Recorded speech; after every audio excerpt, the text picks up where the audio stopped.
the lecture of Computer Integrated Manufacturing in Automobile Industry.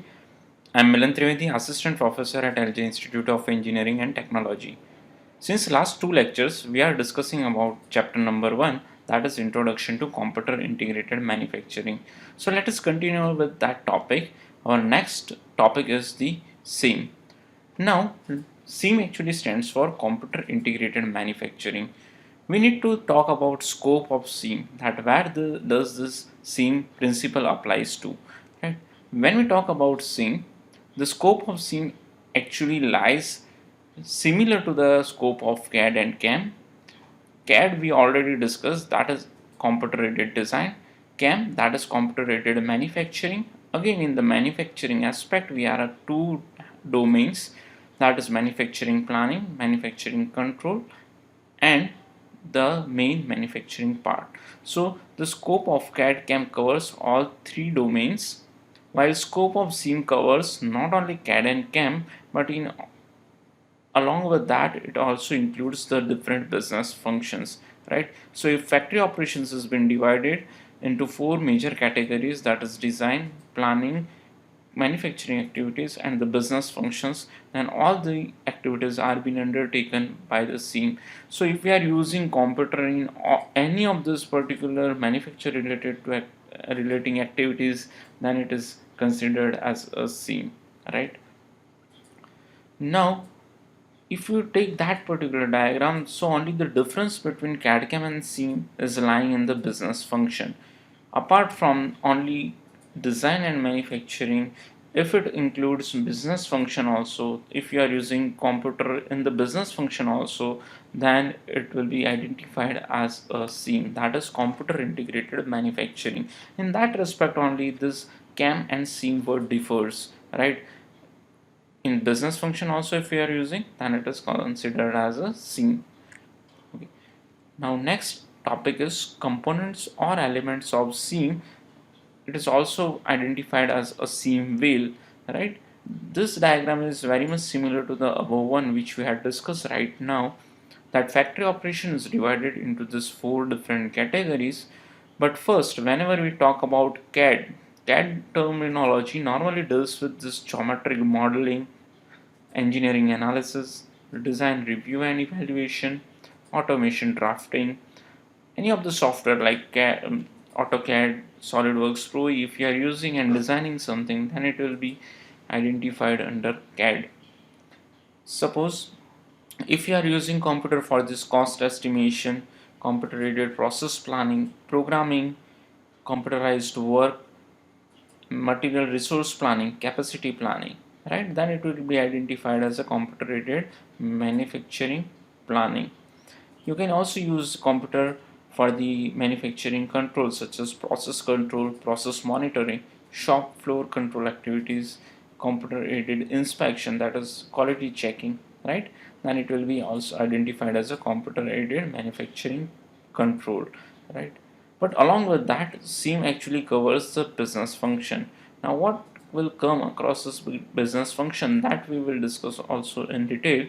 But computerized business function, order entry, accounting, payroll, all that things is managed with the help of computer, then it will be identified as a SIM. So SIM actually covers this four different domains. Now let us elaborate the business function, because CAD and CAM part has already been discussed in detail in the earlier session. So let us discuss what actually covers under this business function. When we talk about business function, the first thing is the in purchase part, procurement department, inventory and stock control. Right? If all these things are managed with the help of computer, then it is considered as SIM. But yes, this purchase, inventory, stock, that can be managed with the help of computer. Nowadays softwares are available in our Indian industry. In most of the industry we are using SAP, in which we are having material management module, in which we can check what is inventory of the company, right? According to that, a purchase or procurement department order that particular raw material, and they take the decision where when this particular finished good need to be dispatched, right? The second thing, that is accounting and billing, right? Whatever the material we are purchasing, that aspect need to be evaluated with the help of computers. So that remains integration of different departments, right? Different department can easily check what is actually happening out in the accounting section, right? That business can be easily monitored whenever we are using the SIEM model. Another aspect, that is packing and forwarding, that also can be monitored. Marketing also can be evaluated. Now one thing will come into mind, that why we need to include this in a SIEM model, right? See, based on the marketing, many of the industry take the decision that how much quantity is required to be produced, right? Now if we are taking that in a single loop, that what is the outcome of marketing, right? That is actually visible to the person who is planning something, who is involved in process planning or production planning, right? Based on the marketing persons, if he is taking decision, then better planning can happen, right? So for that reason we are using this computer in the marketing field also. And the last thing, that is payroll. If HR department is using, right, then it is considered as a SIEM model. Again, this question will also arise, that why this payroll and this HR activities is related to business function, right? Say for example, in any of the department, number of vacancy has been generated, right? So how does that vacancy is identified by the HR person, right? If this is in a single loop, and if all the departments are integrated with the help of this SIEM model, then only the quick decision can happen, right? That's why these all business functions are also being included into the SIEM model. Now let us talk about the different benefits associated or by implementing this SIEM model. The first one, that is the improvement in the operational control. Better operational activity would be achieved because at the right time, right manpower would be allocated, because even the HR is being included, right? Even the material planning is in better way. So that all will lead to the better operational control. Second is the increase in machine utilization. In the earlier session also we had discussed that we are reducing the manufacturing lead time, so that would actually have a direct implication on the machine utilization. The third one is the reduction in inventory. When we talk about the inventory, it may be inventory of raw material, inventory of finished good, or it may be the inventory of tool or tool material. So uh, basically, if you are having a proper idea, each and every department are related with the help of SIEM model. So there would be a reduction in inventory, because at the right time, right product has been dispatched. At the right time, right raw material has been arrived. So there is a better transparency and proper utilization of all the materials. Fourth, that is better quality. By implementing SIEM, obviously human intervention is being reduced to a greater extent. So obviously that will improvise the quality, because if humans are been there in this particular cycle, chances of error will always be there. And the last one, that is reduction in cost and better customer satisfaction. In this current era, this actually matters a lot, because whatever the product we are developing, the main part is the customer satisfaction. If it is there, not only the more demand would of the new product would arise, right? And that is possible with the help of this SIEM model. Now let us discuss about this Profile 21.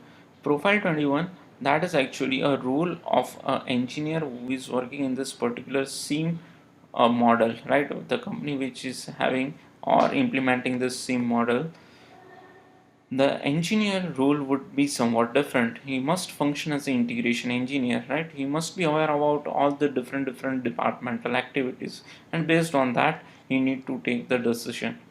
Second, he must function as a business administrator, right? Initially the role of the engineers was just to supervise the machineries, right?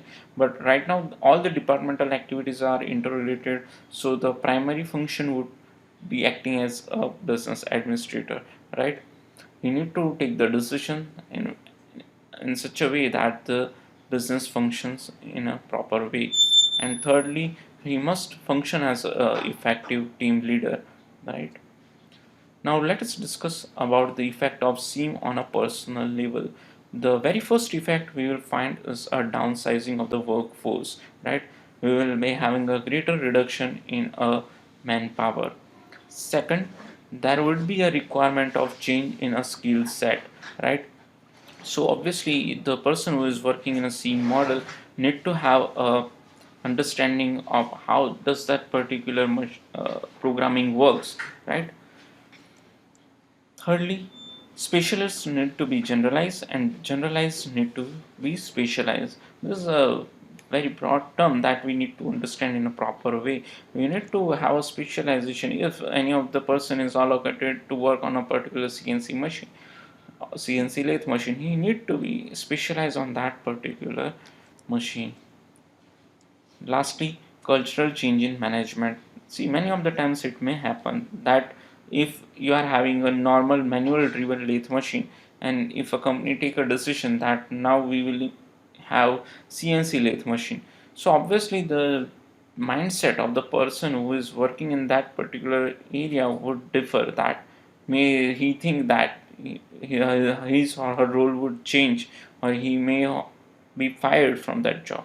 So you need to train them that there is actually change in the management aspect. You need to have a better training to that particular employee, right? That's all about the first chapter and our today's lecture. Thanks for watching.